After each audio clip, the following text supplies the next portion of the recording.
Hi, everyone. So, as George has said, I'm Alex Beard, and I am a researcher and writer on the future of learning. I run a lab at Teach for All, a big network of organizations around the world. And for my book, Natural Born Learners, I traveled across 6 continents to visit the institutions at the cutting edge of education, to meet with the teachers that are blazing a trail into the future, and to talk to some of the people who are showing the way for education in the 21st century. And there's no person that's doing all of that more than today's speaker, who is Sal Khan, who I am absolutely over the moon to have the chance to be in conversation with today. Sal is a legendary educator, perhaps the best known in the world. He's the founder of Khan Academy, which is a famous non-profit organization which has the mission of providing a free, world-class education for anyone, anywhere. Khan Academy's learning and content mastery platform has more than 100 million registered users from all over the world and has been localized in 40 different languages. If that was not enough, Sal also holds 3 degrees from MIT, an MBA from Harvard. He's been profiled by 60 Minutes, was the only non-profit leader ever to be featured on the cover of Forbes magazine, and is recognized as one of Time's 100 most influential people. Sal, it is an absolute honor to be in conversation with you today. Welcome to CogX. Great to be here, Alex. So we're going to be in conversation, but I'll try and keep my questions short so we can hear from you. So we have at the moment more than 1 billion of children around the world are out of school, learning at home. What has that meant for you and your work at Khan Academy over these past 3 months? Yeah, we could have never, obviously, I don't think anyone could have imagined this scenario, but you could imagine in, I guess it was early February, that was the first time we caught wind. We saw some of our traffic in Asia pick up, and we started getting letters. Actually, one teacher in particular from Seoul wrote to us saying how he was using us when the schools closed in South Korea. And that was the first time it dawned on us that we might have a role here. And then you fast forward a few weeks, this is, it all feels like a lifetime ago, I think, for all of us, but you go into late February, early March, I think that was the timing. And it started to become clear, even my own children's school, which I'm on the board of, we started having conversations, maybe we might have to close if we see a case. And there started to be a little bit more realization that these school closures weren't just going to be in Asia, that they're going to be throughout, probably the whole world for sure, in the United States and a lot of Europe.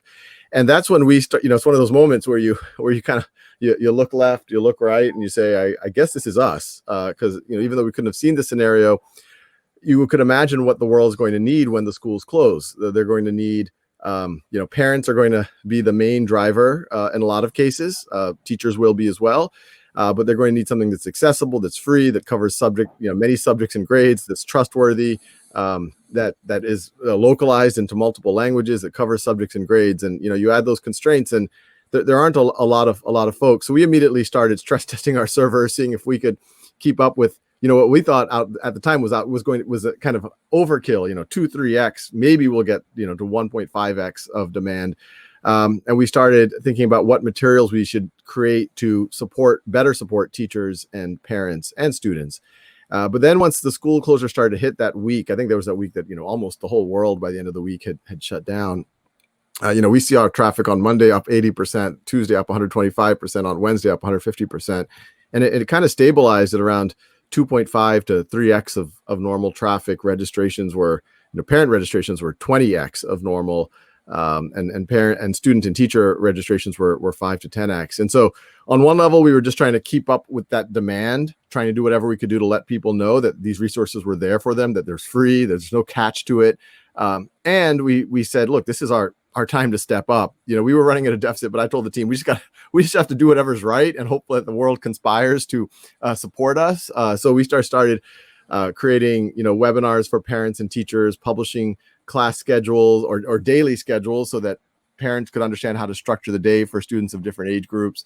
We started publishing learning plans to understand how to keep learning, not just through the end of the school year, but through the summer. And, right now we're just trying to figure out what is back to school going to look like. We know it's going to be strange pretty much anywhere in the world.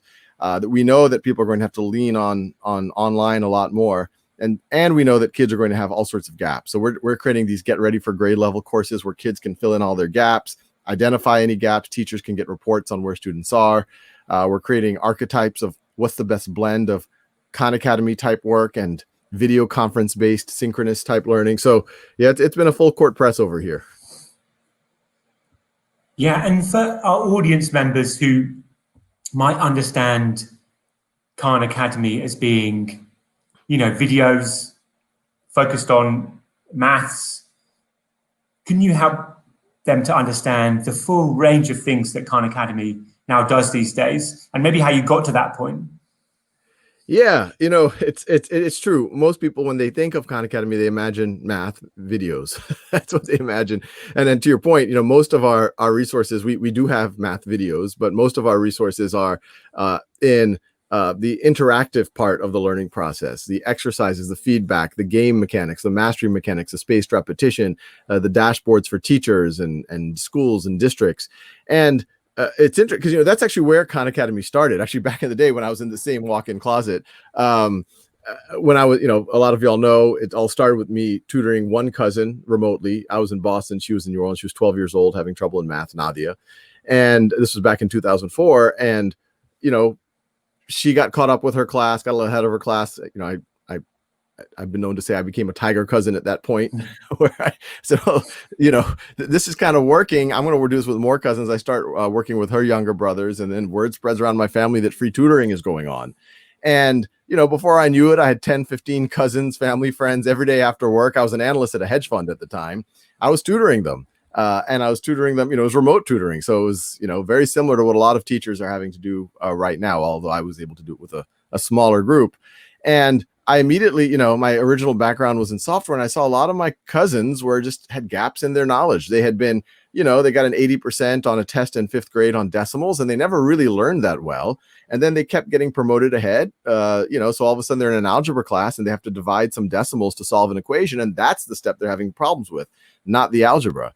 And so I started writing a little exercise generator so that they can get practice on that. They can get immediate feedback. So that I, as their tutor or their teacher, could understand what they were working on, what they were getting right, what they were getting wrong, how long it was taking them. And, I needed someplace to put it. And I remember I was looking for domain names like, Math Planet and this and that. And I was like, none of those were available. And I'm like, look, this is kind of a family project, and let's call it Khan Academy. It was almost a little bit of a joke. Although a little part of me in the back of my mind said, well, that sounds like a respectable institution. maybe that could turn into something real one day. But it had nothing to do with videos, and it was all about practice, active learning. And then it was about a year later, I was showing this off at a dinner party. As you can imagine, I'm not the most fun guest. And the host of the party said, "Oh, Sal, this is cool. The software you're writing, but how are you scaling up your lessons?" And I told his name's Zuli. I said, "Zuli, you're right. It's hard to do with 15 cousins what I was doing with one. I feel like I'm repeating the same thing a lot." And he said, "Well, why don't you record some of your lessons as videos and upload them onto YouTube?" My initial reaction was negative. I said, "No, YouTube is for cats playing piano."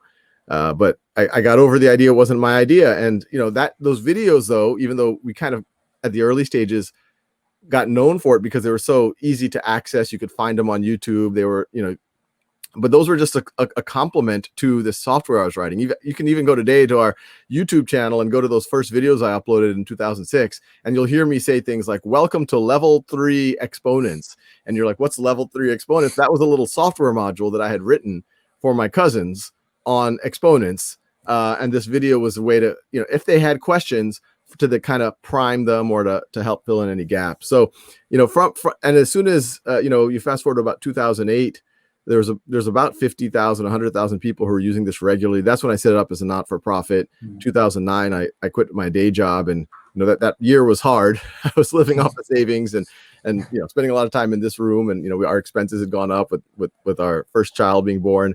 But by the end of near the end of 2010, we got our first funding. And when these foundations asked what would I want to do, I said, look, I set this up, mission-free world-class education for anyone, anywhere. I want to create essentially an active learning path from pre-K through the core of college, not just in math, but in science, in language arts, in humanities, in social science, all of the above. and I want to make it available in the world's languages. And there's also going to be a video component. There's going to be a teacher dashboard component. And, those foundations thought I was reasonably credible, although they probably didn't see my office at the time. And they, and that's the journey we've been on. And if you fast forward to today, math is where we are the most built out, from pre-K through the core of college. And we have practically every standard needed to cover, both on the exercise side and the video side. But the high school and college level sciences, chemistry, physics, biology, we have a pretty deep offering. Economics, we're just adding English and language arts. And we have Khan Academy Kids, which is for early learners, which is math, reading, social emotional learning, and writing. So a huge amount of things there. And if you think about those 10 years since 2010, becoming a nonprofit, reaching this enormous audience of tens, even hundreds of millions of learners around the world, what have you learned about what works in online learning? Where is online learning at its best? What are its strengths? Well, the real strength, and this is almost, unless you're teaching one-on-one, it's very hard to do without online learning, is personalization and customization for the student, and being able to do things like immediate feedback, adapting to individual needs, and surfacing data. These ideas that a student should be able to learn at their own time and pace, that, if you push a student ahead when they only have 70 or 80% understanding, that gap accumulates. Teachers have known this forever. In ed schools, they talk about differentiated instruction. Teachers know when you have a class of 30 students, they pretty much all have their own unique fingerprint of gaps. They also know that the reason they're having trouble in the algebra class oftentimes has nothing to do with algebra. It has things to do with gaps from 5th or 6th grade. But for a teacher with 30 students in the classroom, it's near impossible to cater to those individual needs unless they have some type of support, unless they have some type of tools.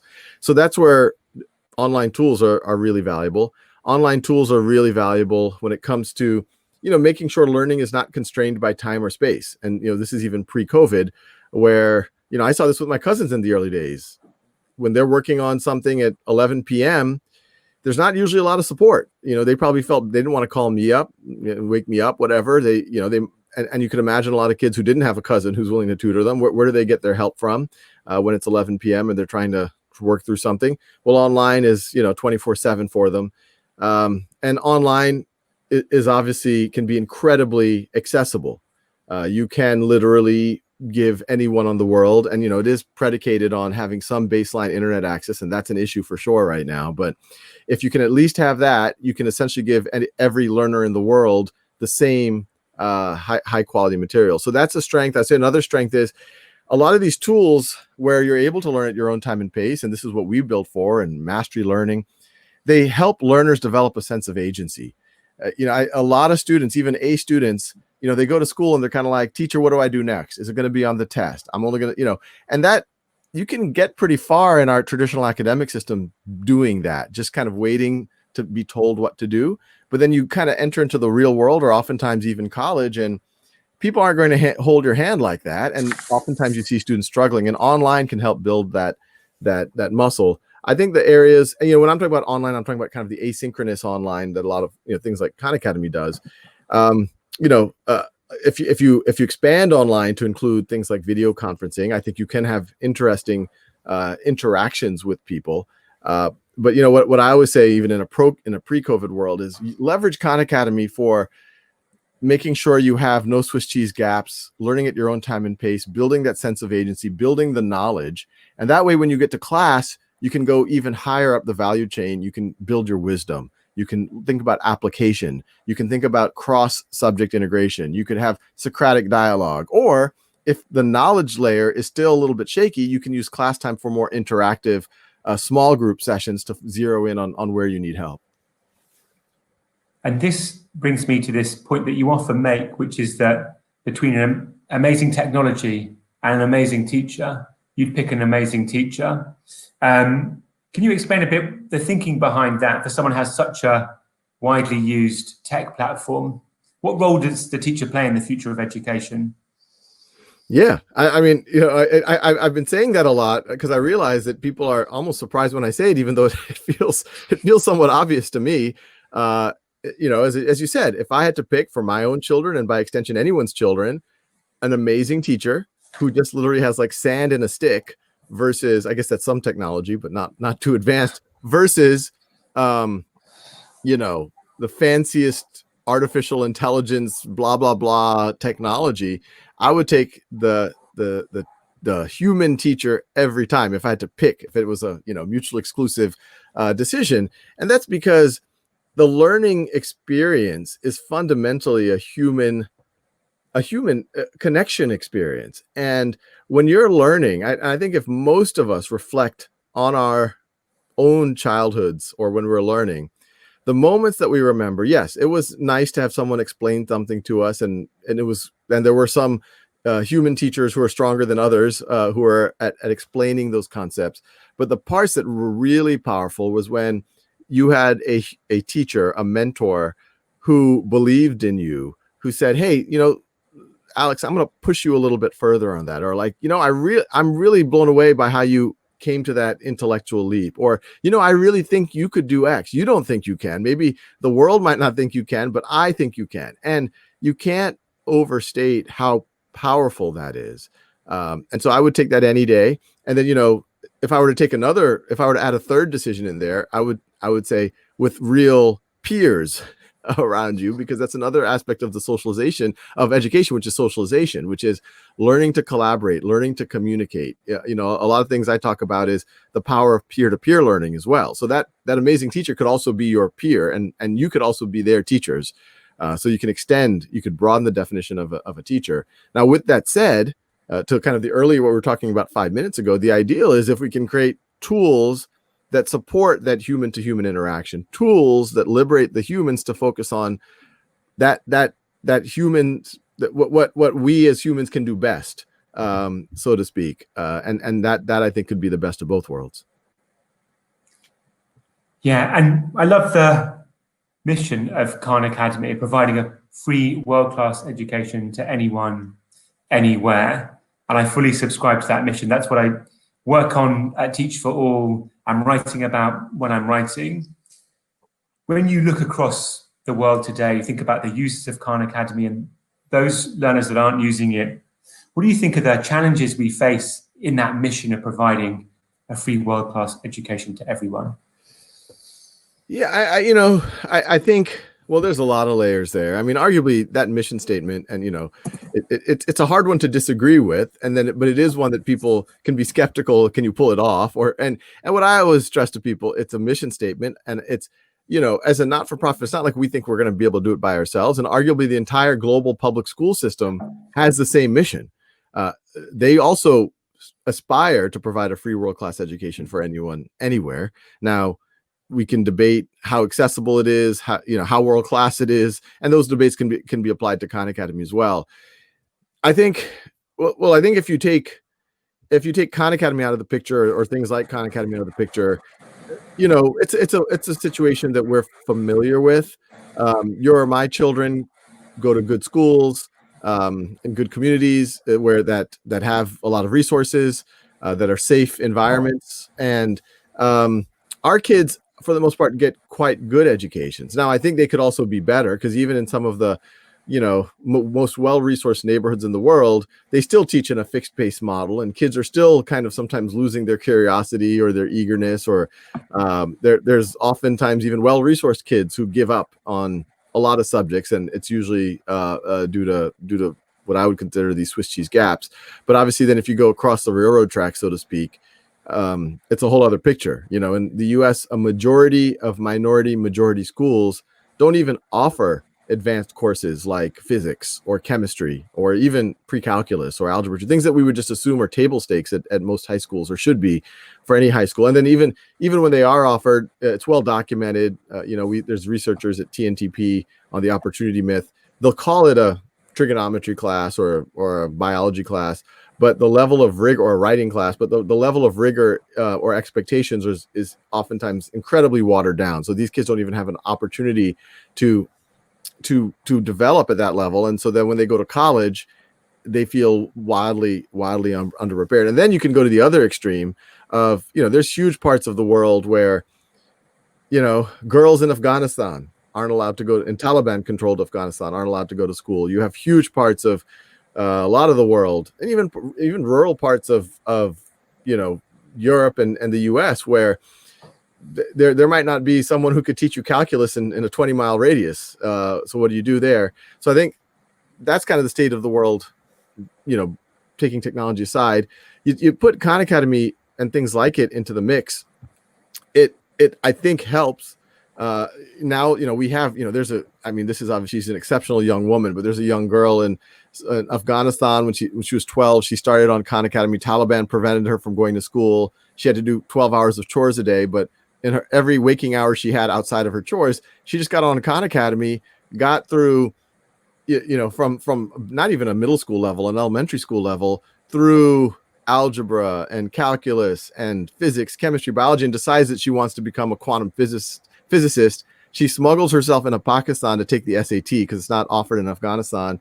She does surprisingly well, and then that's when I found out about her. Nicholas Kristof from the New York Times writes an op-ed about her, Meet Sultana, the Taliban's Worst Fear. That got her political asylum in the US. And my last contact with Sultana, she was doing quantum computing research at Caltech. So that's kind of the ideal. That's what we want to see.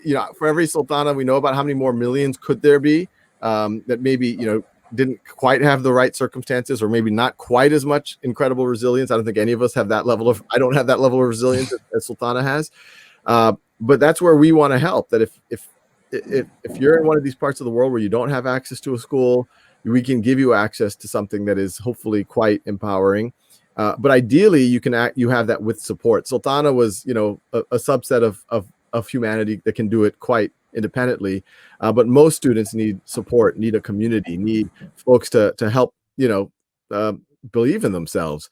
And so that's where I think that if you take these types of resources plus caring, teaching, adults, teachers, community members, we can get a lot closer to free world class. But we're definitely not there. I mean, I got asked a couple of days ago about, what could it be like in 10 or 15 years?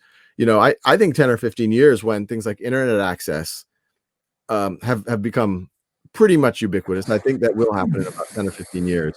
That we can get about 60, 70, 80% towards that reality. And the 20% is frankly going to be because of war and famine and, bigotry more than, true access. And building on that, this is going to be my last question before we'll go to the Q&A. But expanding on that view 10 years from now, where do you think Khan Academy will be? What are your hopes for 10 years' time? And what else do you think we might be seeing in education systems, perhaps as a result of the moment that we're in right now? Yeah, the three pillars that I tell our team and all of our funders and all of that I hope, that how we're going to deliver on that vision. One, we want to make accessible all of the material you need from pre-K through the core of college in every major language across subjects and grades. I would say we are about 50% with that. As we talked about, math, we're pretty built out. Some of the sciences, English is where we're most built out. Spanish is a close second. Brazilian Portuguese, some of the Indian subcontinent languages, we're pretty far along. But I would give ourselves, we're probably about a 50 or 60% of the way. In 10 years, I hope we're close to 100% in terms of the content being available. When I say content, again, not just videos. Most of the resources are the exercises, the teacher tools, et cetera, et cetera. So in 10 years, anyone with even access to a low-cost device and some form of bandwidth. And once again, in 10 years, you and I might be doing, ultra HD holographic, virtual reality. You don't need that level. You'll just need enough level of kind of Khan Academy today, which I think will be ubiquitous. But if you have access, you will have access to then all of that material. The second one is you'll have access to it in a way that personalizes to you, that move at your own time and pace. You have the incentive and the opportunity to fill in your gaps. And then the third pillar, and this is something that we're just starting on, but I hope in 10 years is going to be very much for real, is that as you show mastery of skills and units and courses and domains on Khan Academy, that you can get credit for that in the real world. That could translate into transferable academic credit at the high school, the K-12 level or at the college level, or give you access to jobs. It could be used, there's a lot of debate in the US about standardized assessments. Things like Khan Academy are inherently standardized, and they actually are. Every time you practice something, you're getting a little mini assessment, but they're more forgiving in that you can keep working on it. It's not that if you one Saturday morning you show up, you got a 70%, that's your score forever. It's that you got to keep working on it, and if you get to 90%, it's not like you cheated. You just learned the material better. That's your true knowledge state. So I do hope that we can be used in things like that. And in terms of accessibility, I think the device access will be there in 10 years. I think the biggest question mark, and I do think COVID is playing a role here, is will systems have changed? And I think the biggest change is, can systems move to a world where learning truly is not bound by time or space? A world that is, the term is often used, competency-based learning. The traditional system is oftentimes more focused on, for lack of a better word, seat time, credit hours, how many years, how many weeks, how many hours did you spend in a seat? And then your outcome is kind of variable. Oh, you got a C, you got a B, you got an A. A competency-based system says, look, we just want you to be able to get to this level of mastery in the subject. However you do it, do it. It could be through online, it could be through only live, it could be through a hybrid of both. But that kind of gets everyone to a high standard. And if you're not there yet, if the first time you take it, you get a 60 or 70%, no big deal. We're not judging you. Keep working on it. You could be 25, 35, 65 years old. Keep working on it. And you can get to that. You can get to that next level. And, if we were talking pre-COVID, I would have said, yeah, maybe a few, a lot of people agree with that intellectually, but to change it systemically is very hard. COVID is kind of forcing the hand on a lot of this, because by definition, during COVID, learning has to not be bound by time or space. If it's not bound by time or space, you can't get too caught up with, are the kids in the seat for this many hours every day? Because you don't even know that. You do have to get more caught up. Well, did they learn the material? Did they get to that level of mastery? So we're having conversations that we never had 6 months ago, where people are like, yeah, how do we implement mastery learning at a state level or at a competence level? Or at least, how can we use things like Khan Academy as an alternative when we know that how schools are virtualizing during COVID is very much hit and miss? And so at least this is something that kids can lean on. So thank you. It's rare to speak to someone with such a powerful vision, doing such unalloyed good for people all over the world. So thank you for sharing your experience and wisdom. We're going to take a very short break, I think, now, and then we'll be back for a Q&A in a few minutes. Want access to more CogX videos? Subscribe now for free at cogx.co.